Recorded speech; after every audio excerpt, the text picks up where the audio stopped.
বাসায় বসে কিভাবে এত সুন্দর একটি পিৎজা তৈরি করে ফেললাম সেটাই আজকে আপনাদের সাথে শেয়ার করব।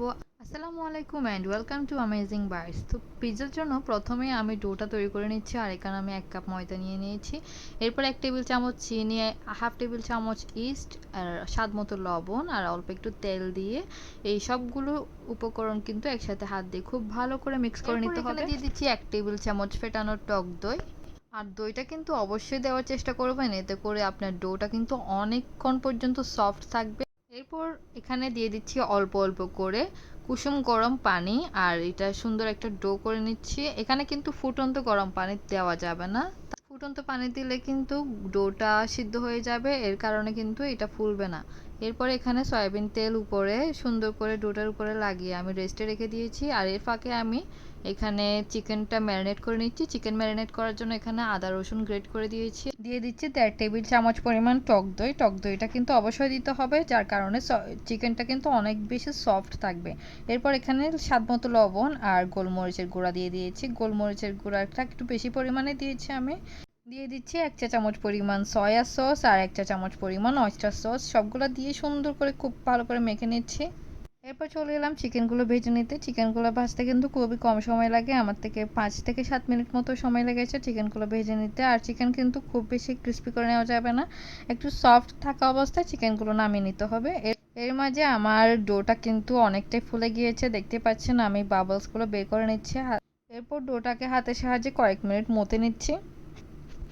এই তো আমার ডোটা একদম রেডি বেলে নেওয়ার জন্য। এখন আমি একটা বেলুন দিয়ে সুন্দর করে ডোটাকে বেলে নিব। আমি ডোটাকে খুব বেশি বড় করে বেলে নিইনি, হালকা করে বেলে নিয়ে কিন্তু আমি পিৎজা ট্রের উপরে ডোটা নিয়ে নিয়েছি, আর এখানে হাত দিয়ে সুন্দর করে স্প্রেড করে দিচ্ছি। এটা কিন্তু খুব সাবধানে করতে হবে যাতে করে ছিঁড়ে না যায়। এরপর এখানে আমি রেডি করে রাখা পিৎজা সসটা দিয়ে দিচ্ছি, আর এই পিৎজা সসের রেসিপিটা কিন্তু আমি আগেই আপলোড করে দিয়েছি। এরপর আমি পিৎজা সসটা এখানে স্প্রেড করে দিচ্ছি সুন্দর করে। এরপর ভেজে রাখা চিকেনগুলো এখানে দিয়ে দিচ্ছি। আর যেহেতু এটা বাসায় খাওয়ার জন্য এখানে ভরপুর করে কিন্তু চিকেন দিতে হবে, দোকানের মতো কিন্তু কিপটামি করা যাবে না। আর চিকেনগুলো যেভাবে আমি ম্যারিনেট করেছি ওভাবে ম্যারিনেট করলে কিন্তু অনেক বেশি মজা লাগে, আর কিন্তু চিকেনগুলো অনেক সফট থাকে। এরপর এখানে দিয়ে দিচ্ছি কেটে রাখা ক্যাপসিকাম আর পেঁয়াজ। পেঁয়াজটা একটু আমি লম্বা করেই কেটে নিয়েছি। আর এখানে মোজারেলা চিজ ইউজ করেছি আমি, আর চিজটা কিন্তু অনেক বেশি পরিমাণে দেওয়ার চেষ্টা করেছি। এরপর দিয়ে দিচ্ছি চিলি ফ্লেক্স আর অরিগানো। এরপরে আবার আমি মোজারেলা চিজটা দিয়ে দিয়েছি। এরপর আমি বেক করতে চলে গিয়েছি চুলায়, আর চুলায় কিন্তু খুব সহজেই বেক করা যায় এভাবে একটা স্ট্যান্ড দিয়ে। আর আধা ঘন্টার মধ্যে আমার পিৎজাটা কিন্তু একেবারে রেডি হয়ে গিয়েছে। আর এখন আমি আপনাদেরকে কেটে দেখিয়ে দিচ্ছি। পিৎজাটা কিন্তু দেখতে যতটা সুন্দর হয়েছে, খেতেও অনেক বেশি মজা হয়েছে। আপনারা বাসায় অবশ্যই ট্রাই করবেন, আর ট্রাই করলে আমাকে জানাতে ভুলবেন না। রেসিপিটি কেমন লেগেছে অবশ্যই কমেন্ট করে জানাবেন।